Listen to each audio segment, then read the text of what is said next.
impuestos y con aumentos de tarifa y demás. Y hoy le vamos a explicar realmente cuál es la controversia, lo más sencillo posible, y muy particularmente qué es esto del impuesto al inventario, que mucha gente se pregunta y que afecta principalmente a los comercios. Vamos primero para entender, ¿verdad?, la controversia antes de llegar a este lenguaje que levanta toda esta controversia. En primer lugar, ¿qué se trata? El impuesto al inventario es una tributación que se hace sobre la mercancía que entra a Puerto Rico, que se almacena, que se guarda en un comercio.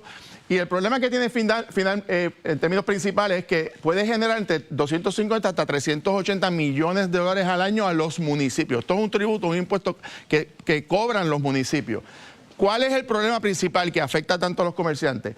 Que el producto que no se vende, es decir, que sigue almacenado, sigue pagando una contribución que cada municipio pone a través de la tasa que entiende. Puede ir desde un 5% hasta un 9 y pico, casi un 10%. Cada municipio decide cuál es la tasa. Así que eso es un poder de los municipios. ¿Quién paga esto? El comerciante. ¿Y qué hace el comerciante? Muchos de ellos, ¿verdad? ¿Se lo pasa a quién? A nosotros, el bolsillo de los consumidores.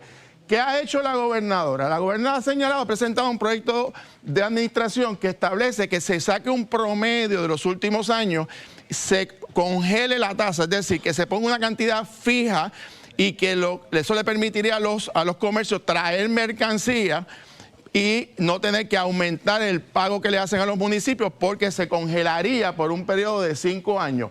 Y se mantendría los porcientos, cada municipio decidiría cuánto, pero eso estimularía a los comerciantes para traer más mercancía sin tener que pagar más contribuciones del inventario a la propiedad. El Senado entonces, a través del señor presidente del Senado, ha presentado unas enmiendas a ese proyecto, que en vez de 5 años sea 3 años, mantiene una tasa actual, ¿verdad? O sea, no cambia los poderes de los municipios, mantiene una tasa fija, que también es positivo, y establece, sin embargo, que el estimado de lo que va a pagar el comerciante no es a base de lo que tenga almacenado, sino que se computaría en momentos en que se da la venta. ¿Para qué? Para que se pueda contabilizar el número de productos que se venden. Eso evita que los comercios paguen por mercancía no vendida, que es positivo para los comerciantes. El lenguaje, sin embargo, debe evitar la doble tributación, esto del IVU, que lo voy a explicar ya en unos segundos, y hay que desligar indudablemente ese impuesto del inventario sobre el IVU. ¿Qué dijo la gobernadora sobre ese particular? Vamos a escuchar a la primera ejecutiva. La meta debe ser eliminar el impuesto al inventario, eliminarlo. Siempre y cuando tengamos cómo resarcir a los municipios de ese dinero que dejarían de percibir. Como todavía no tenemos esa fuente para identificar, resarcirlo, por eso estuvimos hablando exclusivamente de congelación. Así que yo no puedo estar a favor de ningún impuesto, no puedo estar a favor de ningún cargo nuevo, porque esa no es la intención del proyecto y ese no fue el compromiso. Yo no voy a hablar de eliminarlo si no tengo cómo sustituirlo. Lo que dice la gobernadora es muy cierto, es decir, tiene que asegurarse que los municipios no pierdan ingresos y obviamente se quiere eliminar este impuesto eventualmente, pero en la medida en que no hay alternativas hay que mantenerlo, pero lo que se quiere es congelar para evitar aumentos.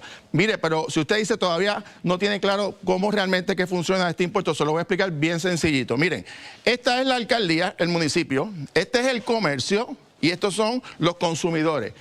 El comerciante, cuando trae esos paquetitos que usted ve de carga, le paga al municipio ese impuesto al inventario, ¿verdad? Y obviamente cuando vendes su producto, pues nosotros los consumidores le pagamos al comercio. Lo que se está planteando en el Senado es que cuando el comercio le venda la cantidad de mercancía a ese consumidor que somos nosotros, entonces se haga el cómputo de ese dinero, es decir, que no se le cobre al ciudadano en el IVU, y eso obviamente evitaría esa doble tributación. ¿Qué es lo que quiero marcar con ustedes aquí? Un segundito, para que ustedes lo tengan claro. Es lo siguiente, lo que se pretende y debe hacer el Senado de Puerto Rico es separar el impuesto al inventario, mírenlo acá, que sería entre el comercio y la alcaldía, y separarlo del IVU. ¿Por qué? Porque si lo mezclan los dos, sería un aumento de contribuciones, que es lo que se ha advertido. Para decirnos cómo se va a subsanar esto y cómo se va a evitar ningún impuesto para la gente, está con nosotros el licenciado Reinaldo Paniagua, director ejecutivo de la Federación de Municipios. ¿Cómo están? ¿Todo bien? Gracias, director. Bueno, lo expliqué bien. Sí, lo explicaste muy bien. La pregunta aquí es, ¿cómo evitamos que se ha interpretado que esta iniciativa pudiese conllevar un nuevo impuesto al bolsillo de los contribuyentes? No, no hay nuevo impuesto. De hecho, aquí más que nada yo veo un issue de redacción y quizás mala interpretación. No hay ningún proyecto en este momento que esté proponiendo un impuesto nuevo y nada por el estilo. O sea, aquí se está atendiendo el reclamo histórico de un sector amplio del mercado en Puerto Rico de eliminar la recurrencia del pago de un impuesto por un artículo penalizándolo por no venderlo. Por no venderlo. Y esto es lo que se está atendiendo aquí. Y eso más afecta al pequeño comerciante que tiene en el almacén unos productos que no los vende, pero tiene que estar pagando esa contribución. Aquí yo tengo que estipular la diferencia. Yo no estoy de acuerdo con esa premisa, porque el pequeño y mediano comerciante no necesariamente es el que carga este impuesto. Las primeras compañías que pagan este impuesto son más compañías grandes que tienen mayores cantidades de inventario. Ahora bien, nosotros sí estamos pensando en el pequeño y mediano comerciante, en el sentido que no importa lo que se apruebe, ellos deben ser favorecidos porque son el motor de la economía de Puerto Rico. La pregunta entonces es para evitar una doble tributación, es decir, que este pago se acerque de alguna manera o se mezcle con el IBU que ya se está pagando. Sí. Tienen el lenguaje legislativo, tiene que estar meridianamente claro que no se va a establecer ese pago al momento de la venta, sino que se va a computar la venta del producto, que son dos cosas distintas. Sí, eso es lo que se va a estar arreglando. Esto es bien sencillo. Al día de hoy, ¿cómo se computa el pago del impuesto alimentario?